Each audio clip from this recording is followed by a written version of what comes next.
Good morning. My name is Rick Welsford and I'm the chairman of the Artificial Reef Society of Nova Scotia. And you're looking at the HMCS Fraser, a Saint Laurent class destroyer marked DDH-233.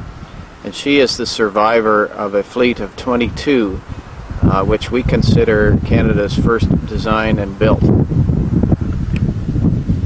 The ship is now located in Bridgewater, Nova Scotia, on the east coast of Canada, and was recently declared a National Historic Site, or the equivalent to, by the Deputy Premier of Canada, Sheila Copps. The ship was designed after experience in World War II. Canadians had some unique experience in hunting submarines in the North Atlantic, and this ship was basically designed to be a hunter-killer vessel. She served in the NATO fleet. She had a number of unique experiences. Most importantly, this ship was the test ship of the fleet. So anything that was to be installed on other Canadian ships, anytime over the past 35 years, usually that technology was tested out on the HMCS Fraser. And if you stand back, those that know these ships can identify Fraser from the others because of some of the unique features, different antennas, different areas where they've mounted weapons, etc. These ships, these ships are the Saint Laurent class, which of course includes the Fraser, and were nicknamed the Cadillacs of the Canadian Navy. Some people say that they were called Cadillacs because they were outfitted with every possible option, and others say that they were called Cadillacs because of this unique rounded hull, which was designed to shed ice in, of course, the cold oceans. Also, you can see here that they have enclosed anchor doors, also for protecting the anchors from ice buildup.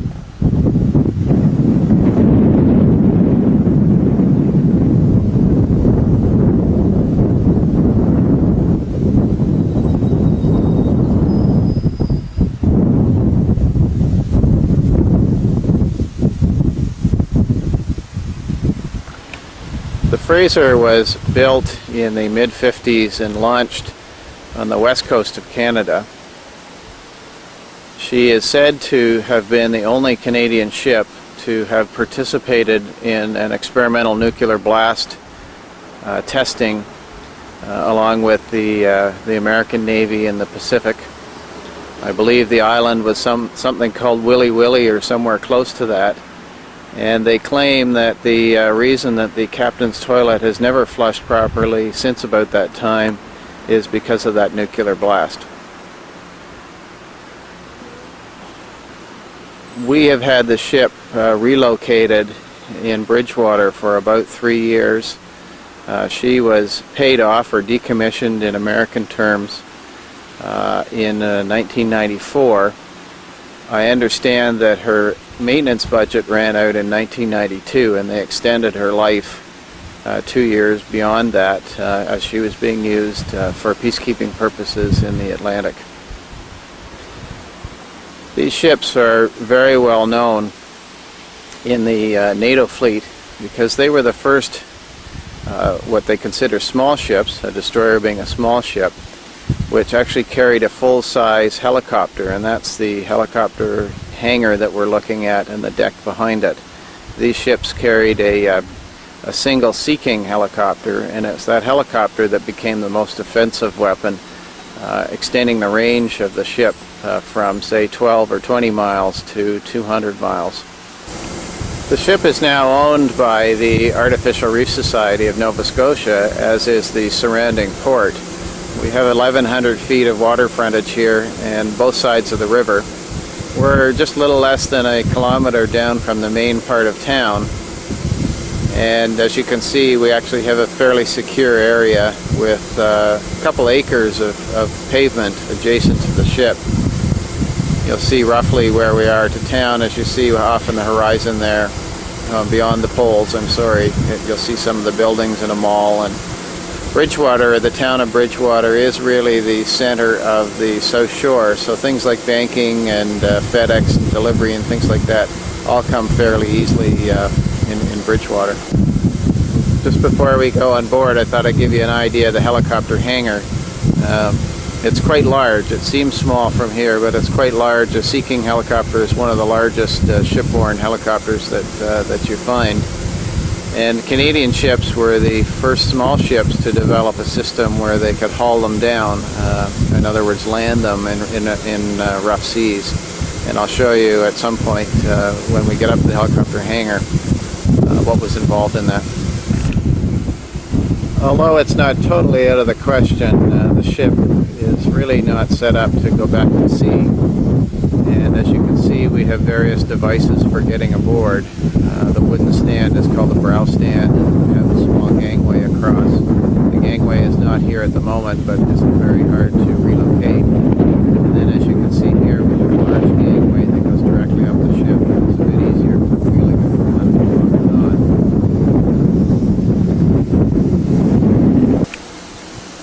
on. Looking alongside the starboard side of the ship, you'll notice that most of the deck equipment has remained on board. The motor workbench on the davits is not here, although I think we could probably arrange to restore one.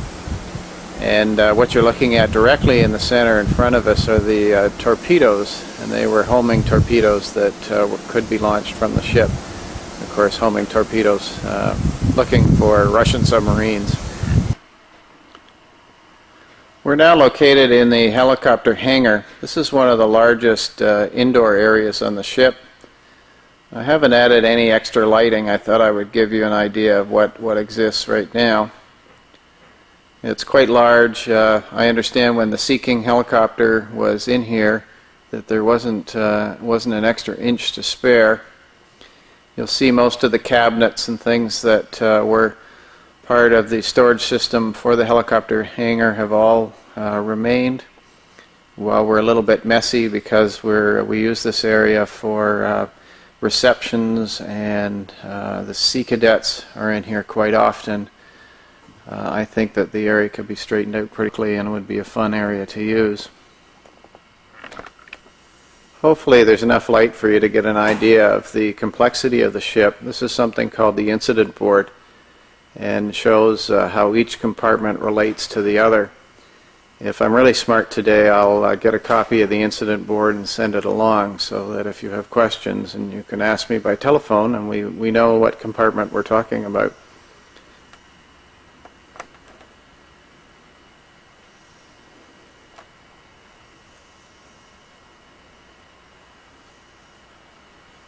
This, of course, as you can see, it shows how each compartment relates to the other, and the incident board was a way to obviously to coordinate any kind of damage control or accidents that were on board, fire, any kind of well, anything that had to be coordinated. It's the most simple version or plans of the ship. The as-built plans are also available.